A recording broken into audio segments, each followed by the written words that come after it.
జిల్లా పాకాలలో మృతదేహాల మిస్టరీ బయటపడుతుంది. అడవులో దొరికిన మృతదేహంను జయమాలగా గుర్తించారు పోలీసులు. ఆమె భర్త వెంకటేష్ బతుకు తెరువు కోసం కువైట్ వెళ్లారు. తన భార్య, 2 ఆడపిల్లలు కనిపించడం లేదని ఇండియాకు తిరిగి వచ్చారు. ఆ వ్యక్తి ఫిర్యాదుతో తమిళనాడులోని నాగపట్నంలో జులైలో పోలీసులు మిస్సింగ్ కేసు నమోదు చేశారు.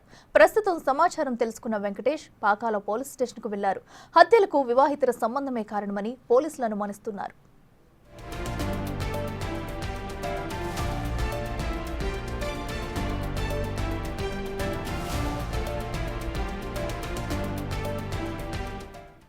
ఇదే అంశానికి సంబంధించి మరింత సమాచారం మా ప్రతినిధి దామోదర్ అందిస్తారు. దామోదర్, చెప్పండి, వెంకటేష్ భార్య మృతికి సంబంధించి వివాహితర సంబంధమే కారణంగా కూడా ఇప్పటికే పోలీసులు అయితే చెప్పడం జరుగుతుంది. అసలు ఏం జరిగింది, పోలీసులు ఏం చెప్తున్నారు మొత్తంగా?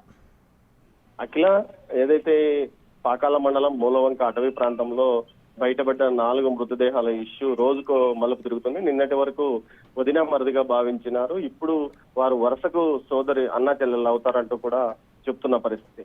ముఖ్యంగా నిన్నటి రోజు పోలీసులు ఏదైతే తంజావూరు పోలీసులతో సంప్రదించిన తర్వాత తంజావూరు పోలీసులు అక్కడ మిస్సింగ్ కేసులతో పాటు వివిధ కేసులను పరిశీలిస్తే జూలై నెలలో నాగపట్నంలో మిస్సింగ్ కేసు ఒకటి బయటకు వచ్చింది. అందులో వెంకటేష్ అనే వ్యక్తి కువైట్ లో ఉంటాడు. అతని భార్య, పిల్లలు కనిపించడం లేదు, సెల్ ఫోన్ కూడా ఎత్తడం లేదని కూడా చెప్పడంతో ఆ కేసుకు సంబంధించి అతన్ని పిలిపించి ఏదైతే కలై సెల్వన్ ఫోటోను చూపిస్తే ఇతనే తమకు సమీప బంధువు అవుతాడు, ఇతనితో తన భార్య, పిల్లలు చదువుగా ఉంటారని చెప్పడం జరిగింది. దీంతో వారిని అదే వెంకటేష్ ను వెంటనే తిరుపతికి పంపించారు. తిరుపతి నుంచి ఆయన చంద్రగిరి పాకాల పోలీసులను సంప్రదించిన తర్వాత వారు తన భార్య, 2 పిల్లలు, 2 అమ్మాయిలని కూడా చెప్పినట్టు తెలుస్తుంది. అతను తన భార్యకు వరుసకు సోదరుడు అవుతాడని కూడా చెప్పినట్లు తెలుస్తుంది. ఈ నేపథ్యంలో వెంకటేష్ తో ఫిర్యాదు తీసుకున్న పోలీసులు కేసు నమోదు చేసుకుని దర్యాప్తు చేస్తున్నారు. మరోవైపు ఈ రోజు నిన్న 2 మృతదేహాలకు పోస్ట్ మార్టం నిర్వహించారు. ఏదైతే నిన్న పోస్ట్ మార్టం చేసిన సందర్భంగా నోట్లోకి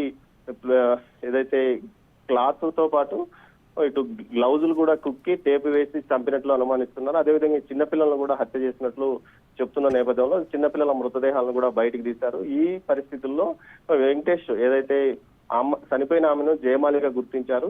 జయమాల భర్త వెంకటేష్ ఇచ్చిన ఫిర్యాదు మేరకు దర్యాప్తు కొనసాగుతుందని కూడా ఇటు చంద్రగిరి ఏదైతే పాకాల పోలీసులు చెప్తున్న పరిస్థితి. అట్లా మొత్తం మీద రోజుకో మలుపు తిరుగుతుంది. 3 రోజులుగా పోలీసులు ఇదే కేసు మీద దర్యాప్తు కొనసాగిస్తున్నారు. పోస్ట్ మార్టం పూర్తయిన తర్వాత కేసును పూర్తి స్థాయిలో అటు తమిళనాడు పోలీసులకు అప్పగిస్తామని కూడా ఏదైతే చంద్రగిరి డివిజన్ డిఎస్పీ కూడా తెలియజెప్పారు. మొత్తం మీద అసలు వారిని ఇక్కడికి తీసుకొచ్చి చంపారా, లేకపోతే పరువు హత్య, లేకపోతే భర్త ఏమైనా హత్య చేయించాడా అన్న కోణంలో కూడా దర్యాప్తు చేస్తున్నారు. 3 నెలల క్రితం మిస్సింగ్ కేసు ఇచ్చిన తర్వాత ఆ కేసు గురించి ఏమాత్రం అతను ఎప్పుడు పోలీస్ స్టేషన్ లో అడగలేదని కూడా తెలుస్తుంది. ఈ నేపథ్యంలో ఏదైతే పాకాల పోలీసులు ఇచ్చిన సమాచారం మేరకు తంజావూరు పోలీసులు అలర్ట్ చేసిన తర్వాతనే అతను ఇక్కడికి వచ్చినట్లు తెలుస్తుంది.